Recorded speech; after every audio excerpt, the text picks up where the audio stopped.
संत घेतली। कालच्या पावसामुळे अनेक भागात पाणी साचलं होतं। चिखल काढून साफसफाईचं काम सुरू आहे।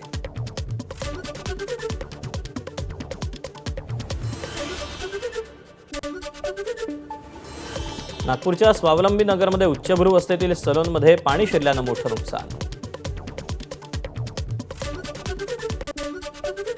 नागपुरातील दीनदयाळ परिसरात पाणी, काही भागात पिण्याच्या पाण्याची गंभीर समस्या। स्वच्छ पाणी मिळण्यासाठी नागरिकांची धडपड।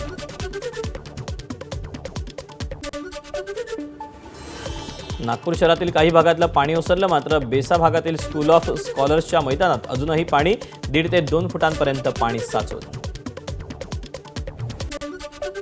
नागपूरच्या बेलतरोडी पोलीस स्टेशन परिसरात पाणी, पोलिसांनी जप्त केलेली वाहनं पाण्याखाली। मुख्यमंत्री फडणवीस नागपुरात पावसामुळे झालेल्या नुकसानाची मुख्यमंत्री पाहणी करणार। अल निनोमुळे राज्यात काही भागात कमी वेळेत अधिक पाऊस तर काही भागात जास्त पाऊस। समुद्रातील तापमान वाढीमुळे अशी परिस्थिती निर्माण झाल्याचं हवामान तज्ज्ञ महेश प्रभुणे यांची माहिती।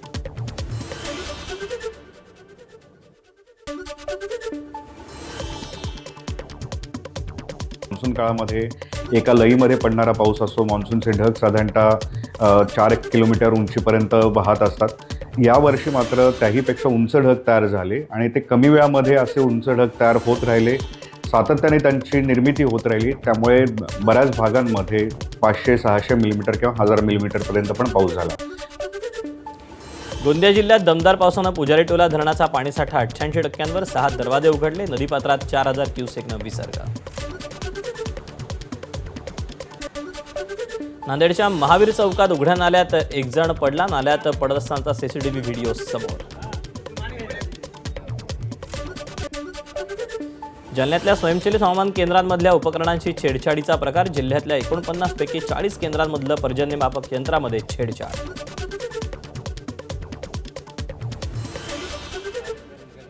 पावसाचं प्रमाण कमी आहे आणि आकडेवारी खूप मोठ्या प्रमाणात होऊन दाखवत आहेत।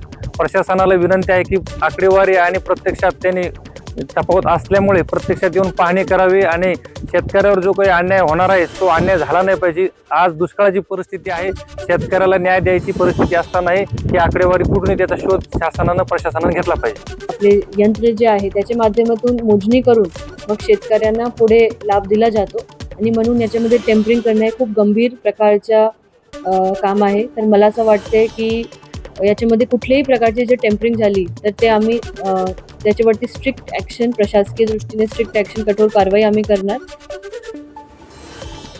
अहिल्यानगरच्या शेवगाव तालुक्यात बहुतांश भागात पावसाची पाठ। सालगावातील भिवसेन भापकर यांची कापसाचं पीक वाचवण्यासाठी धडपड। रोपाला हातानं पाणी देण्याचा प्रयत्न। हळदीला भाव नसल्यानं नांदेडमधील शेतकरी आक्रमक। हळदीला भाव नसल्यानं लिलाव बंद पाडले। नांदेड बाजार समितीत शेतकऱ्यांचा ठिय्या।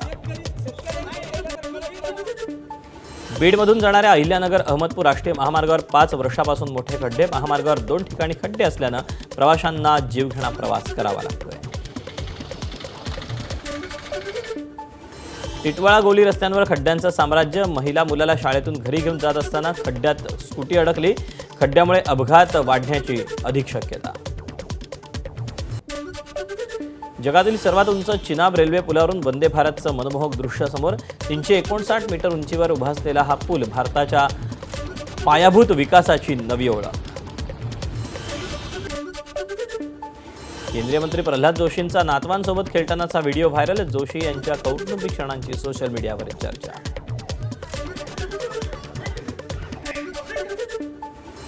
मुंबई महापालिकेत 6 महिन्यात नव्या गाड्या घेण्याचा प्रस्ताव। स्कॉर्पिओ सोयीची नसल्याचं ठरवून इनोव्हा क्रिस्टा गाड्या खरेदीचा प्रस्ताव। जानेवारीतच मनपानं स्कॉर्पिओची खरेदी केली होती। आताच्या ज्या गाड्या आहेत या बदलून नवीन क्रिस्टा गाड्या घ्याव्यात असा माझ्या माहितीप्रमाणे प्रस्ताव येतो आहे। आम्ही मागणी केली होती की आमच्या गाड्या बदला आणि प्रशासनाने ते मान्य केलं होतं की होय, याबाबत आम्हालाही तक्रारी प्राप्त झालेल्या आहेत। त्या अनुषंगाने आता नवीन गाड्या येतील अशी आमची माहिती आहे। भटक्या कुत्र्यांना मायक्रोचिप लावणार। पुणे महापालिकेकडून जाहीर। भटक्या कुत्र्यांचा शोध घेण्यासाठी महापालिकेचं 25 लाखांचं टेंडर। ठाण्यात तीनाथ नाक्यात भाजप आणि शिवसेनेत मानापमान नाट्य. भाजप आमदार अधिकाऱ्यांविरोधात हक्कभंग दाखल करणार. प्रकल्पाच्या कामाच्या भूमिपूजनाच्या कार्यक्रमाला भाजपच्या स्थानिक लोकप्रतिनिधींना निमंत्रण नाही तर शिवसेनेकडून सर्वांना निमंत्रण दिल्याचा दावा. उपमुख्यमंत्री सुनेत्रा पवार यांचा 2 दिवसीय बीड दौरा. जिल्हा नियोजन समितीसह विविध विभागांच्या बैठका घेणार. 30 आणि 31 तारखेला सुनेत्रा पवारांचा बीड दौरा. मुंबईतील दादरच्या फुल मार्केट परिसरात महापालिकेचे अतिक्रमण विरोधात कारवाई. फुलांचे क्रेट्स अक्षरशः जेसीबीनं तोडले. पालिकेच्या कारवाईमुळे फुल व्यावसायिक कमालीचे नाराज.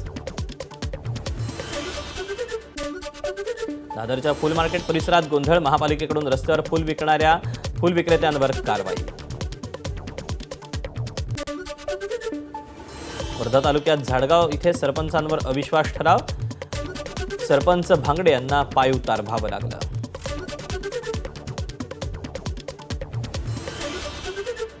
अविश्वास ठराव एकूण मतदान 462 मतदारांनी त्यांचा मतदानाचा हक्क बजावलेला आहे.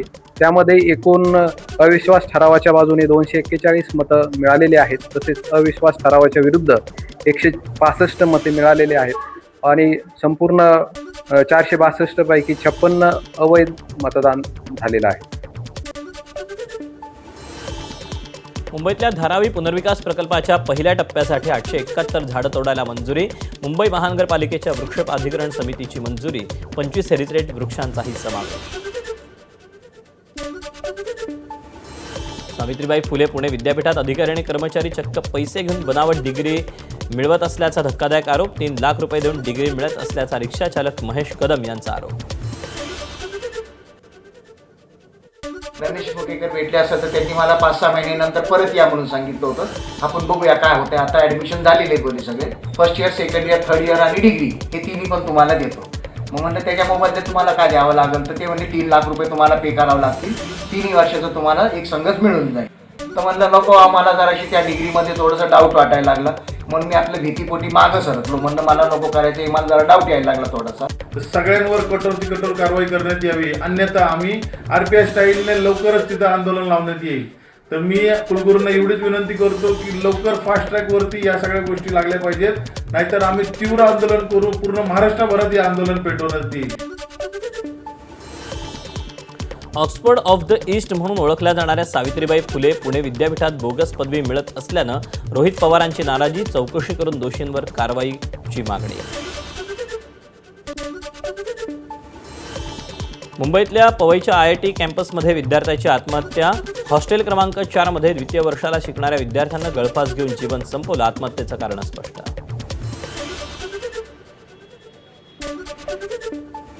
राज्य सरकारच्या पुण्यश्लोक अहिल्यादेवी होळकर कर्जमुक्ती योजनेच्या आधीत मोठी तफावत. किसान सभेचे अजय बुरांडे यांचा गंभीर आरोप. शेतकऱ्यांनी उचललेल्या कर्जाचं व्याजाची एकूण रक्कम शेतकऱ्याच्या नावासमोर असणं अपेक्षित, मात्र व्याजाची रक्कम दिसत नाही. व्याजाची रक्कम बँक भरणार की शेतकरी यावरून संभ्रम.